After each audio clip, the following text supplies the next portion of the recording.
Hey everyone, and welcome to today's Explainer. Today we're diving into a concept that, honestly, might completely change how you view software telemetry. We're going to be exploring the core insights from Chapter 5 of the book Observability Engineering. We're zooming right in on this massive revelation that structured events are the true, fundamental building blocks of observability. Now, if you work in software development, you've likely spent literally countless hours trying to figure out what on earth is happening inside your systems when things inevitably go wrong, right? For years, we've all been taught a very specific and frankly very fragmented way to investigate those failures. But today, we're going to dismantle some of those legacy habits. We're going to uncover the actual anatomy of the data we rely on, and we'll reveal a vastly more powerful, unified way to really understand your systems. So let's get into it. So let me ask you a question. Why do we treat metrics, logs, and traces as entirely different data types? No, seriously, think about it for a second. If you've been working in tech for a while, you probably just accept that these are three totally distinct things, just how it is. You check your metrics dashboard to see if there's a sudden spike in errors, you dig into your log aggregator to read the specific error messages, and if you're lucky enough to actually have it set up, you might look at a trace to see the timeline of a request as it hops between all your microservices. We have been so conditioned to believe that this separation is just the fundamental physics of troubleshooting. But what if I told you this separation isn't based on technical necessity at all? What if treating these as separate pillars is actually the very thing holding us back from truly understanding our systems? Okay, here is a quick look at the roadmap for today's Explainer. First, we'll cover the three pillars myth. Then we'll move into defining structured events, deconstructing metrics and logs, and demystifying distributed tracing. After that, we'll talk about generating views on demand. And finally, we'll wrap it all up with the unified observability model. All right, let's kick things off with Section 1, the three pillars myth. So traditionally, telemetry has been explicitly split into three distinct silos. We take each type of signal, we ship it off, and we store it in its own highly specialized database. Your metrics, they go to a time series database, your logs send to a completely separate log aggregation service, and your traces get locked away in a dedicated tracing backend. But here's what the source material reveals, and it's actually fascinating. This siloed split is merely a historical artifact. It is absolutely not a technical requirement of modern software. You see, historically, these tools evolved completely separately from one another. Time series databases were initially built to monitor hardware, like tracking CPU and memory usage, where you literally just needed a simple number over time. Log aggregators evolved much later to manage the massive, messy text files generated by web servers, and because they evolved in isolation, the industry just kind of got used to buying, learning, and maintaining entirely different infrastructure for every single one of them. Because we've separated this data based on history rather than actual logic, we end up doing what feels like squinting through different keyholes just to understand our system state. Imagine the pain of a critical failure. A web checkout request suddenly starts dropping for users. Your metrics dashboard flashes red, telling you the overall error rate has spiked. Okay, you know something is wrong, but a metric can't tell you why. So what do? You switch tabs and you dive into your log aggregator. You search around, but the logs are missing crucial context and they just say something vague like, connection refused. Super frustrating. So you switch tools again, opening up your tracing interface to figure out exactly where the bottleneck is happening in your crazy chain of microservices. You're basically fumbling in the dark, right?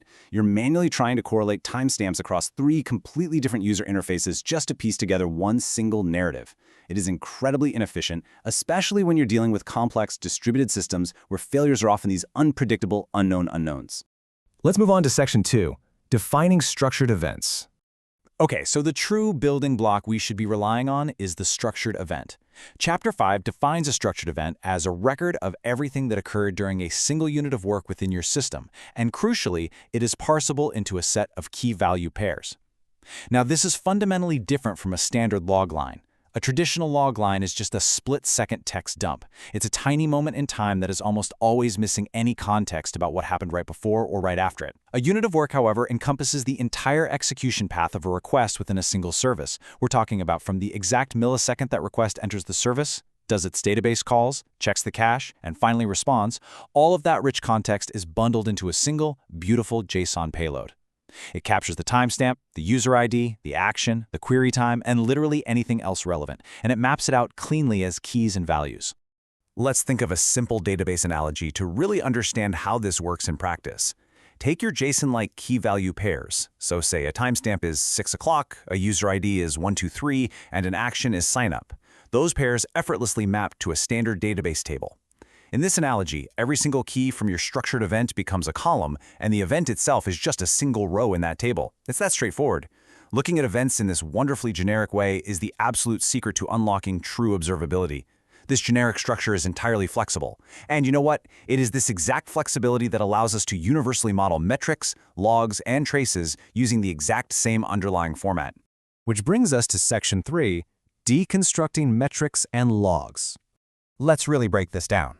A traditional metric is essentially just a scalar value representing system state, and it's usually aggregated over time. For example, a system might report 212 HTTP requests in a given minute. But underneath that aggregated facade, a metric is fundamentally just an event. It can so easily be modeled as JSON with a timestamp, a type like count, a name, a value, and some tags like the server ID. But here is the massive, unavoidable catch that the authors point out regarding traditional metrics.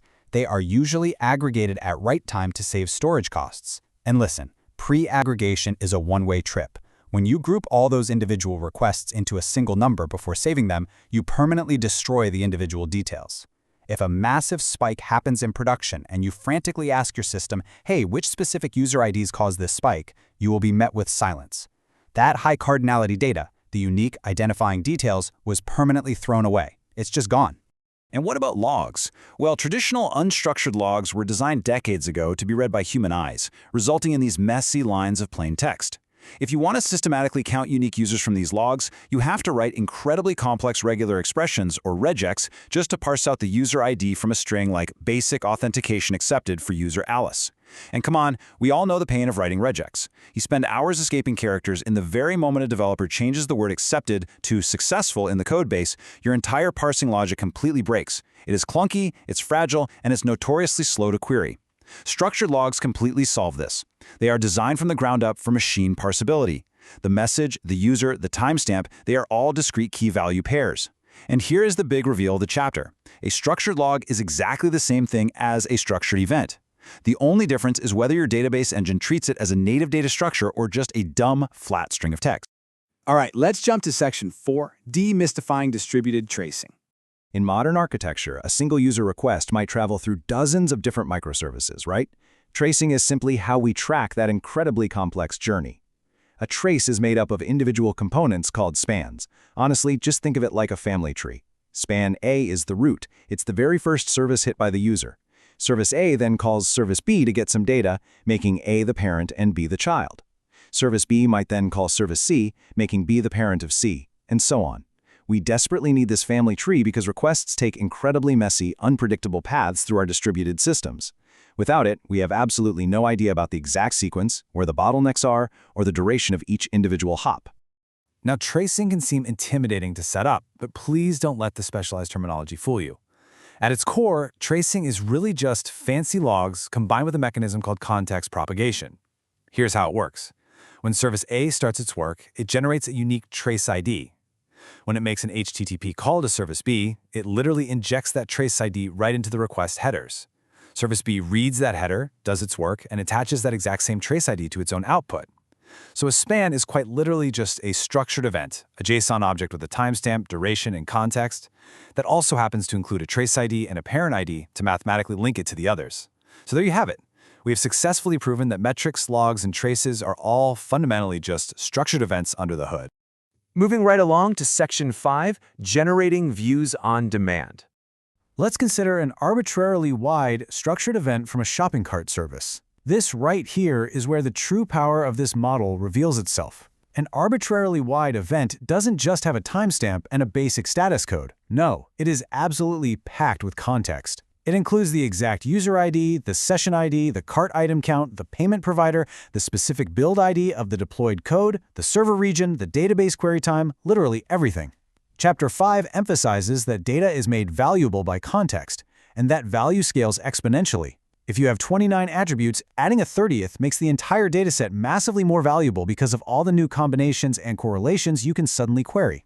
When you pack all this high cardinality data into a single wide event at write time, you never have to do complex, expensive table joins later to figure out what happened. The full story is already there, ready for you. So this new workflow completely bypasses those old silos we talked about, unifying everything into one single elegant process. First, you instrument your code to emit these incredibly wide, context-rich, structured events for every single unit of work. Next, you store these events completely raw. You do not pre-aggregate them. You preserve every single drop of that beautiful, high cardinality detail. Finally, when you're actually investigating a production issue and you need a metric, say you want to see a graph of the 99th percentile latency for a specific customer over the last hour, you dynamically generate that metric view on demand from the raw events. You run a query that calculates the time series right then and there. You generate your metrics, your logs, and your traces dynamically from one single, unified pool of rich data. It's a game changer. And that brings us to our final section, the Unified Observability Model. To truly achieve observability, we must change our fundamental assumptions about telemetry. We have to ruthlessly avoid pre-aggregation because the true cost of pre-aggregation is the permanent destruction of future investigative options.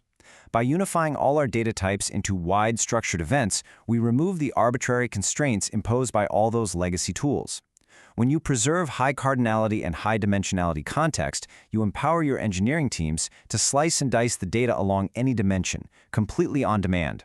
Imagine a really bizarre edge case bug pops up that only affects mobile users in Canada using a specific iOS version during a specific feature flag rollout.